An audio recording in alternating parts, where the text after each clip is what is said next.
Allez, bonjour à tous, j'espère que vous allez bien. Aujourd'hui, analyse d'Atom, on fera une analyse assez complète, que ce soit sur du long terme ou quand on va faire un nouvel ATH, les niveaux que je regarde, également à quel moment je pourrais parler de bottom définitif sur Atom, et on verra que sur du court moyen terme, on a une volatilité qui est faible, ça peut engendrer un gros mouvement dans les prochaines semaines, et on a des premiers signaux de retournement en daily.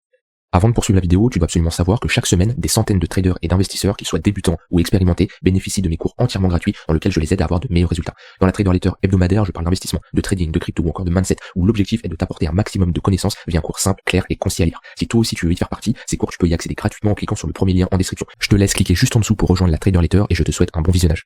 Sur Atom, on est toujours bloqué dans cette phase de compression. Ça va maintenant presque faire 2 ans. On y est, on est arrivé en mai 2022, là, dans 2-3 mois, on sera sur 2 ans de compression, 2 ans de faible volatilité, on est bloqué entre deux bornes. Alors, c'est vrai qu'on l'a beaucoup comparé à Atom, à un stablecoin ces dernières semaines. Oui, si vous possédez du Atom sur un échange centralisé, que vous bénéficiez pas du staking et des airdrops, oui, c'est pas le meilleur investissement, c'est la vérité. Maintenant, la personne qui, depuis 2 ans, a mis ses Atom en staking, a pu bénéficier des airdrops et des rendements du staking, voilà, on est clairement largement en profit, et voilà, on n'est pas obligé que de parler de la valeur du token. Maintenant, oui, ceux qui veulent absolument un Atom qui pump, oui, c'est sûr, ceux qui n'ont pas pu bénéficier des airdrops et du staking, c'est clairement pas le meilleur investissement.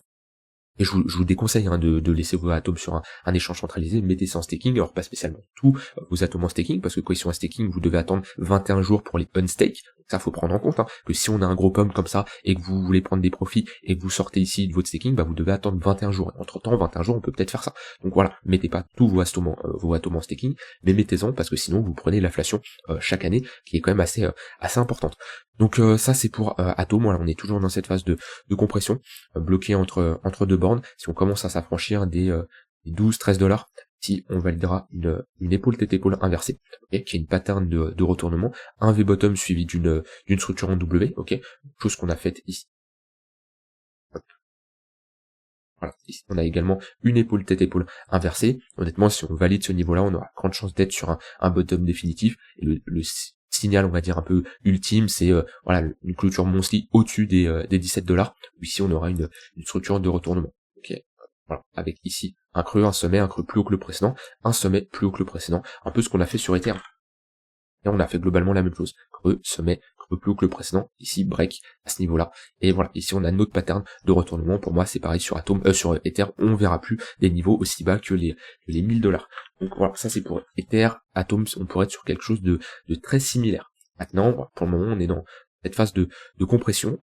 Voilà, pour moi, honnêtement, je trace un Fibo, on est toujours sur des niveaux intéressants pour accumuler du Atom.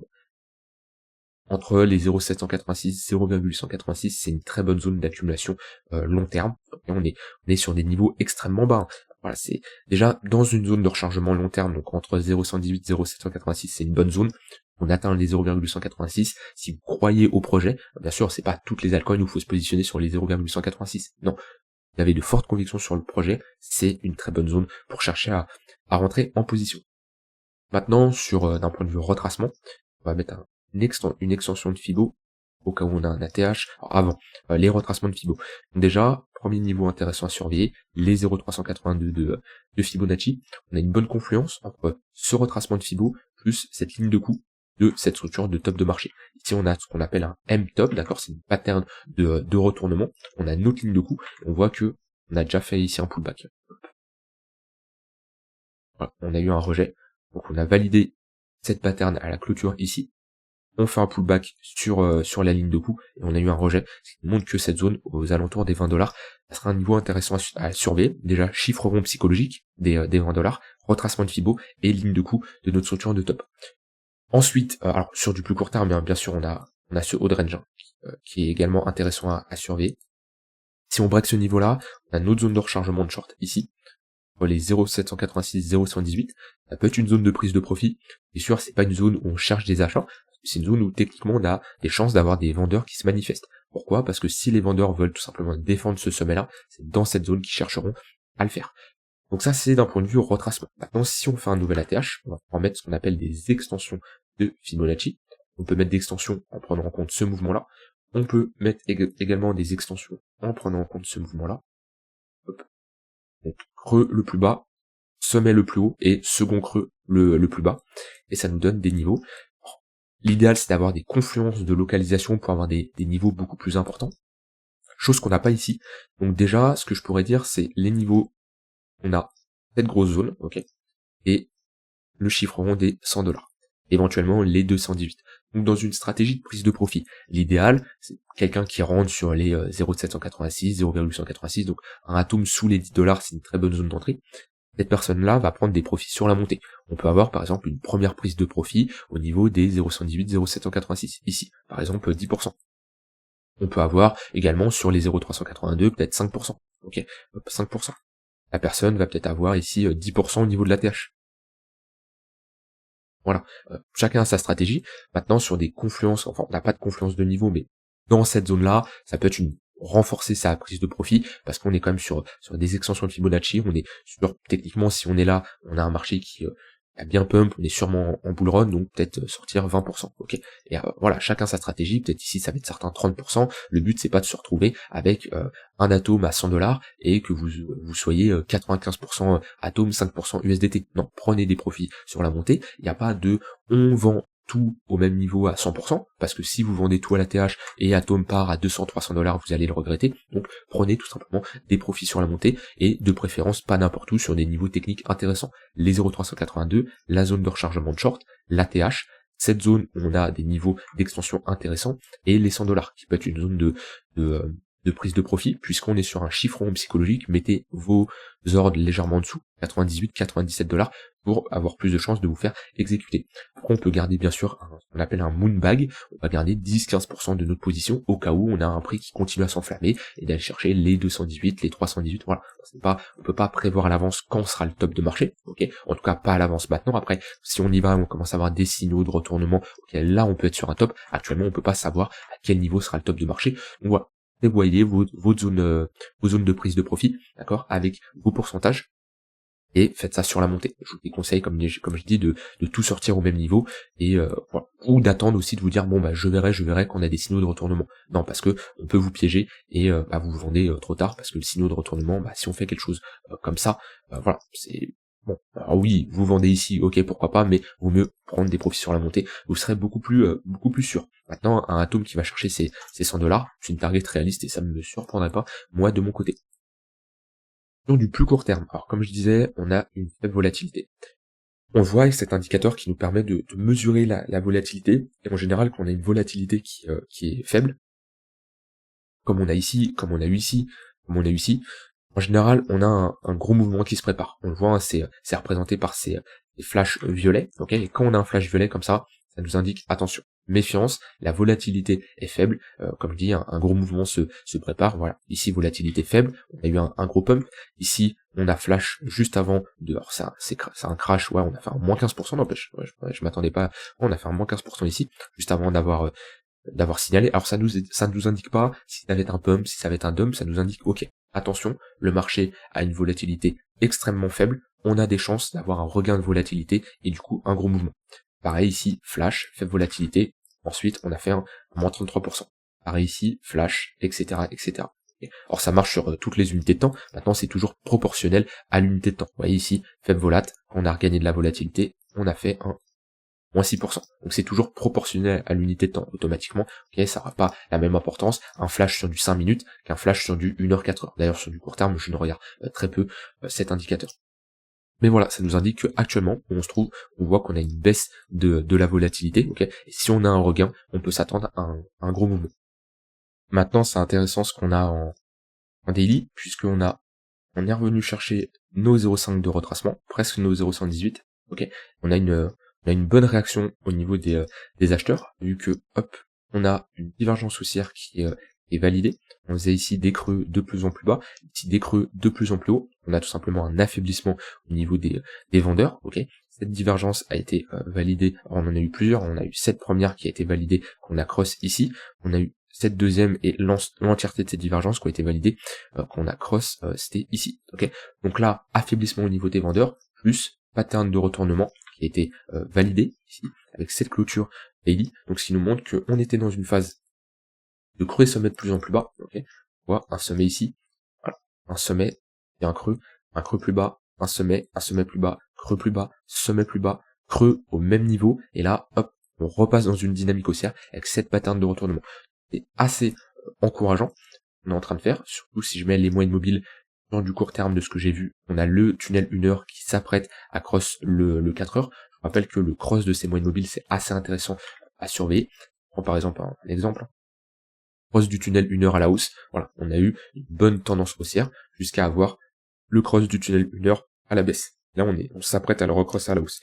C'est un très bon indicateur quand il se cross pour déterminer le momentum. On va ici, cross à la hausse, forte tendance haussière, cross à la baisse, ok. Là, on est rentré après dans une phase de range. Mais voilà, tant que le 1 heure reste en dessous le 4 heures, c'est pas très encourageant, qu'on le recrosse à la hausse, c'est intéressant. C'est tout simplement une confirmation de momentum. Donc voilà, ça serait encourageant de repasser au-dessus de ce niveau-là, en tout cas qu'on ait le 1 heure qui repasse au-dessus du 4 heures. Maintenant, le fait d'avoir cette pattern de retournement, ça ne me surprendrait pas qu'on vienne chercher ici notre zone de rechargement de short entre les 0,786 et les 0,618. Techniquement, ça c'est un bottom qui doit être défendu, c'est-à-dire qu'on doit passer dans des phases de creux et sommet de plus en plus haut, jusqu'à avoir un affaiblissement au niveau des acheteurs, une pattern de retournement. Alors je ne sais pas à quel moment elle va se faire, mais c'est intéressant ce qu'on a fait ici sur Atom qui repasse haussier en daily. Voilà, ceux qui tracent des trendlines, c'est pareil, hein. On a break cette trendline. Voilà, pour moi ici, c'est assez encourageant, on retrouve un momentum qui est assez beau. Donc, comme je dis, on pourrait s'attaquer à cette zone entre les 0,786 et 0,118. Et si en plus on a une compression de la volatilité, une faible volatilité et une compression ici en weekly, comme je dis, on peut s'attendre à un gros mouvement. Alors, mon but c'est pas de prévoir, mais on a des signaux qui nous montrent que voilà, Atom veut sortir de cette compression. Veut avoir une sortie à la hausse ou à la baisse, j'en ai aucune idée. Pour moi, on a plus de chances automatiquement d'en sortir à la hausse, mais voilà, pour moi, on arrive dans un range mature. De toute façon, on voit que là, on a une compression qui est de plus en plus une compression. Donc, on arrive au bout du tunnel, on va dire, et voilà, on peut s'attendre dans les prochaines semaines, prochains mois, à une résolution, que ça soit à la hausse ou à la baisse, mais on parierait plus automatiquement à la hausse que à la baisse. Sur du court terme, alors pour moi, avec les moyennes mobiles qui sont bien orientées à la hausse, je ne chercherai pas spécialement à short le marché. On a un flux qui est haussier avec ici ce W up sur le MACD. Ok. Alors, ici, on a validé une divergence baissière. Ouais, ici, ok, bon. Alors, ce W n'est plus validé, vu que là, on a validé une divergence baissière, je l'avais pas vu. On fait un sommet plus bas sur le MACD, alors que sur le prix on fait un sommet plus haut, ce qui nous montre un affaiblissement au niveau des acheteurs. Alors, sachant que la dynamique est haussière, ça ne veut pas spécialement dire que ça y est, on va se retourner, ça nous indique, attention, on va potentiellement rentrer dans une phase de range, jusqu'à temps retrouver un momentum qui est bullish, tout simplement. Donc voilà, donc la méfiance, on est sûrement dans une phase de pause dans cette dynamique qui est haussière. Est-ce qu'on a validé cette pattern de retournement?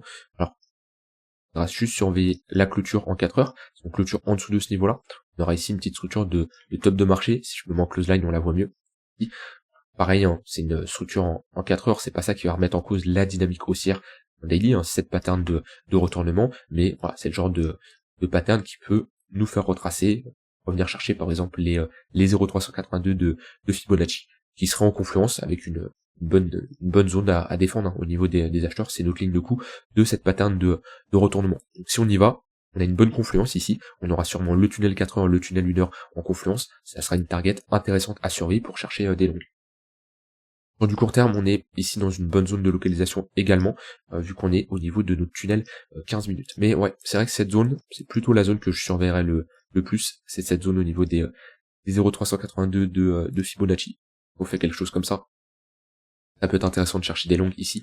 On sera sur notre précédente zone d'accumulation ici, de range, ok. Ouais, on est niveau des 9,6 $. Si on y va, ça vaut le coup de mettre une alerte et de surveiller comment le marché pourrait réagir sur ce niveau de prix. Je vais juste mettre les moyennes mobiles. Oui, on a, pareil, au niveau de ce niveau-là, on a surveillé, on a un point pivot monthly, qui est une bonne zone de localisation. Je voulais juste mettre un point pivot yearly, je crois que j'ai jamais regardé les points pivot yearly de cette année sur Atom, ça me parle plus. Ok, donc on a un gros niveau au 10,7 $, gros niveau de résistance. Ensuite, 15,2 $. Les points pivots, c'est très très bons outils, hein, pour chercher des niveaux de confluence avec des moyennes mobiles ou autres. En général, c'est des niveaux qui font très souvent office de support ou de résistance. Là, ici, on avait bien fait office de support. Pareil ici, office de support. Enfin, c'est des niveaux qui sont calculés en fonction des périodes précédentes. On est sur des clôtures annuelle. Et chaque clôture annuelle, on a des nouveaux points pivots qui se créent. En général, c'est des niveaux où le marché bute souvent. BTC de mémoire, on a fait la même chose. Hop. Ouais, hop. Ici, bonne zone de résistance, bonne zone de support. Alors c'est un niveau d'intervention, hein. On n'est pas au dollar près, mais c'est des niveaux intéressants à surveiller. Zone de résistance ici. Voilà, zone de support, de très bons niveaux à surveiller. Là, la prochaine sur BTC pour information, on a les 52 000 $. Voilà, pour Atom, rien d'autre à ajouter. Pour moi, comme je le dis, hein, c'est pas un conseil en investissement, mais ceux qui s'intéressent aux fondamentales, aux fondamentaux, pardon, on est toujours sur une très bonne zone de localisation. Donc, mettez ça en staking. Bien sûr, comment dire, sécurisez bien vos cryptos et renseignez-vous avant, parce que, automatiquement, quand vous passez sur Ledger, faites confiance à vous-même, c'est vos propres décisions que vous prenez, et en général, si vous perdez vos fonds, c'est à cause de vous, c'est vos propres erreurs, vous faites confiance qu'à vous, hein, vous n'êtes pas dépendant à un tiers de confiance comme Binance, donc automatiquement la responsabilité est entre vos mains, donc ne faites pas n'importe quoi non plus, mais voilà, est-ce que c'est plus intéressant de staker hors échange centralisé? Pour moi, oui. Voilà, rien d'autre à ajouter. Comme je dis, on surveille Atom avec ce fort momentum plus cette faible volatilité. Comme je dis, on peut s'attendre à un mouvement assez important dans les prochains jours, prochaines semaines. Voilà, il faudra surveiller surtout ce que je regarde, cette compression. Voilà, n'hésitez pas à me dire ce que vous en pensez, si vous avez des questions, qu'est-ce que vous en pensez d'Atom actuellement, beaucoup d'airdrops autour de l'écosystème Cosmos en ce moment à surveiller également. Je vous souhaite une très bonne fin de journée, on se retrouve demain pour une prochaine vidéo, bye bye.